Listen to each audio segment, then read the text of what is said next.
اور اس دہلیز پہ سب سے اہم سوال یہ ہے کہ کل پیوٹن اور ایرانی وزیر خارجہ کی جو ملاقات کے حوالے سے ساری ٹائم لائن تھی وہ جو آج طے پائی اس کے اندر فیصلہ کیا ہوگا، اور روس اب کھل کے ایران کے ساتھ کھڑا ہوگا، اور اگر ایسا ہوا تو اس تصادم کا دائرہ کہاں تک پھیلے گا۔ روس تو پہلے بھی آفر کر چکا ہے ایران کو کہ آئیں ہم آپ کے ساتھ مل کے جنگ لڑتے ہیں، ایران نے کہا تھا کہ نہیں ابھی نہیں،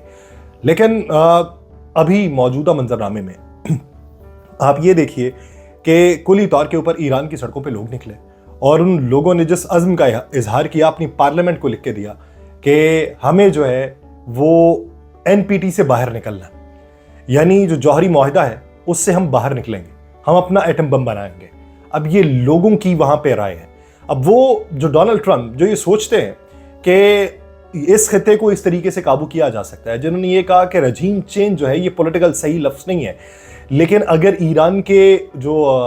عہدیداران ہیں وہ ایران کو عظیم نہیں بنا رہے تو پھر رجیم چینج کیوں نہیں ہو رہا؟ یعنی ان کی نظر میں تمام آپ لوگ مار ڈالیں، ان کے جو راہبر ہیں وہ مار ڈالیں، ان کے سائنٹسٹ مار ڈالیں، اور پھر اس کے بعد یہ سوچیں کہ ہڑبڑاہٹ میں یہ کوئی بھی ایسا فیصلہ کر لیں گے جو ہم ان کے اوپر مسلط کریں گے، اور وہ نہیں ہوا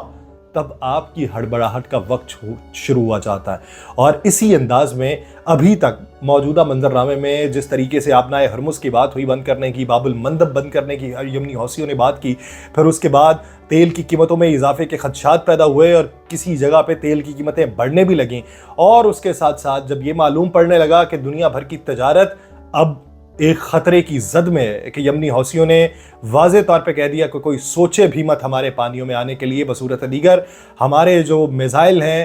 وہ ان کے نشانوں کے اوپر وہ جہاز ہوں گے، تو یہ صرف موجودہ منظرنامے میں ایک چھوٹی بات نہیں، جبکہ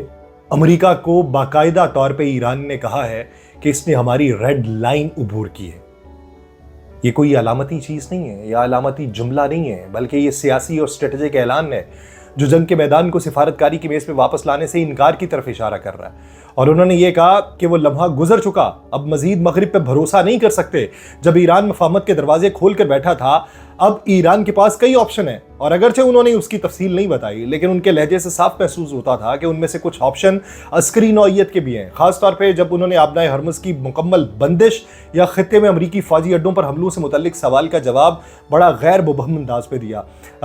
عباس عراقچی نے یہ کہا، میں بس اتنا کہوں گا کہ ہمارے پاس کئی آپشن ہیں۔ انہوں نے امریکہ کو نہ صرف اقوام متحدہ کے چارٹر کا مجرم قرار دیا بلکہ بین الاقوامی جوہری قوانین کے محافظ معاہدے NPT کی ساکھ کو بھی کھلے عام چیلنج کر دیا۔ یہ وہ لمحہ ہے جہاں ایران نہ صرف اپنے ایٹمی پروگرام کی حفاظت کی بات کر رہا ہے بلکہ بین الاقوامی نظام انصاف کی کھوکھلی بنیادوں کو بھی بے نقاب کر رہا ہے۔ اور سوال یہاں پر یہ بھی پیدا ہوتا ہے کہ جن جگہوں کے اوپر حملے ہوئے، فردوں کے اگر پاور پلانٹ کی بات کی جائے تو فردوں کا پاور پلانٹ جو تھا اس سے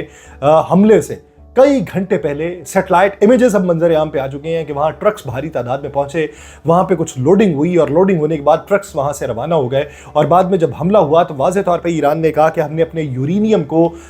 کسی اور جگہ پر منتقل کر دیا تھا اور وہاں سے جو ہے وہ کوئی تابکاری نہیں ہوگی۔ اور پھر اب یہ بھی بات ہے کہ جو پلانٹ ہے اس کا تباہ کیا جانا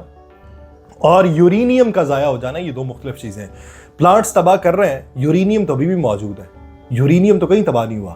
یورینیم کا کوئی ذخیرہ نہیں گیا، اور دنیا کو ڈر کیا ہے؟ ان کے پاس یورینیم ہے، 60% تک یورینیم ہے، اور یورینیم اگر اسی طریقے سے افزودہ کرتے رہے تو یہ ایٹم بم بنانے کے در پہ ہو جائیں گے۔ تو یورینیم تو محفوظ پڑا ہے، تو پھر ابھی تک کتنی جنگ مسلط کر کے حاصل کیا ہوا؟ ابھی تک اس کے نتائج کیا نکلے؟ ابھی تک اس سے اخذ کیا کیا گیا؟ ابھی موجودہ منظرنامے میں اگر آپ دیکھیں تو ایران جو ہے وہ اپنے وقار، حاکمیت اور آئندہ نسلوں کی حق خود ارادیت کے لیے لڑائی لڑنے کے پورے طور پہ تیار دکھائی دیتے ہیں۔ فردو جیسے حساس اور زیر زمین نیوکلیئر کمپلیکس کے باہر حالیہ غیر معمولی نقل و حرکت جو کہ 19 اور 20 جون کی سیٹلائٹ تصاویر میں واضح طور پہ دیکھی جا سکتی ہیں، وہ کسی اتفاقی تعمیراتی سرگرمی کا نتیجہ نہیں تھی، بلکہ یہ ایران کے اسٹریٹجک رد عمل کا پہلا غیر اعلانیہ اظہار تھا۔ اور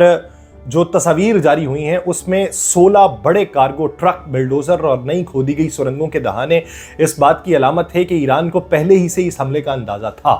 یا یوں کہا جائے کہ اسے کسی نے پہلے سے خبردار کر دیا تھا۔ یہ ٹرک صرف تعمیراتی مواد یا ہنگامی رسد نہیں لا رہے تھے، بلکہ امکان یہ ہے کہ یہ ایران کی قیمتی یورینیم افزودگی کی مشینری، سینیٹری فیوجز اور دیگر حساس آلات کو کسی اور محفوظ جگہ منتقل کرنے کے لیے استعمال ہو رہے تھے۔ اور یہ منظرنامہ اس وقت اور بھی معنی خیز ہو جاتا ہے جب فردو جیسے گہرے بنکر پر B-2 بمبار سے بنکر بسٹر بم گرائے جانے کے بعد بھی کسی قسم کے ریڈیشن اخراج یا مہلک تباہی کی کوئی مصدقہ خبر سامنے نہیں آئی۔ اور بین الاقوامی تجزیاتی ادارے یہ بات کرتے ہیں کہ اس سے کوئی فرق نہیں پڑا بنکر بسٹر بم گرانے سے، صرف اتنا فرق پڑا ہے کہ امریکہ کی ساکھ متاثر ہوئی۔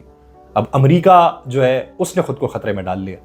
نیوکلیئر کوئی بم ہوتا تو شاید اس کے نتائج ہوتے ہیں۔ پہلے جو بنکر بسٹر بم کی باتیں تھی، اب نیوکلیئر تک آن پہنچی ہے۔ سوال یہ ہے کہ اگر یہ تنصیبات نشانہ بنی ہے تو اب تک تابکاری کی سطح کیوں نہیں بڑھی؟ اور اگر تابکاری کا اخراج نہیں ہوا تو کیا یہ ثابت نہیں ہوتا کہ حملے سے پہلے ہی وہاں موجود نیوکلیئر اثاثے وہاں سے نکال لیے گئے تھے؟ پھر وہ کہاں گئے؟ کیا ان کی منتقلی ہی وہ عمل تھا جس کے دوران یہ ٹرک اور گاڑیاں دیکھی گئی؟ حقیقت یہ ہے کہ ایران نہ صرف اپنے جوہری اثاثے بچا لیے بلکہ سیٹلائٹ کی آنکھ کو بھی یہ بتا دیا ہے کہ وہ اپنے اہم رازوں کی حفاظت کرنے میں مکمل طور پہ چوکس ہے۔ اور یہی وہ لمحہ تھا جہاں دنیا کو یہ ادراک ہوا ہے کہ ایران صرف زمین کے نیچے دفاعی دیواریں کھڑی نہیں کر رہا، بلکہ وہ سفارتی، اسٹریٹجک اور تکنیکی سطح پہ ایک مکمل جنگی ماڈل پہ منتقل ہو چکا ہے۔ فردوں کے قریب نئی سرنگوں کی تعمیر، دفاعی تعمیرات کا ابھرنا اور ٹرکس کی غیر معمولی آمد و رفت، یہ سب اس بات کا پیش خیمہ تھا کہ ایران اب نہ صرف دشمن کے حملے کا سامنا کرنے کو تیار ہے بلکہ وہ ہر حملے سے پہلے ایک قدم آگے سوچنے لگا ہے۔ اور یہی وہ صلاحیت ہے جو کسی قوم کو ناقابل شکست بناتی ہے۔ اب دیکھنا یہ ہے کہ اب ان کے طریقہ کار کیا ہوں گے، اب ان کے اقدامات کیا ہوں گے، اب ان کی طرف سے پھر کوئی وار کیا جائے گا، کیونکہ ایران تو اس وقت وار پہ وار کرنے کو تیار ہے۔ اب جنہوں نے وار کر کے ایران کی طاقت کو ختم کرنے کا سوچا تھا، انہیں یہ سوچنا چاہیے کہ طاقت ختم ہوئی ہے یا طاقت ملٹی پلائی ہو گئی۔ مجھے دیجیے اجازت، اللہ نگہبان۔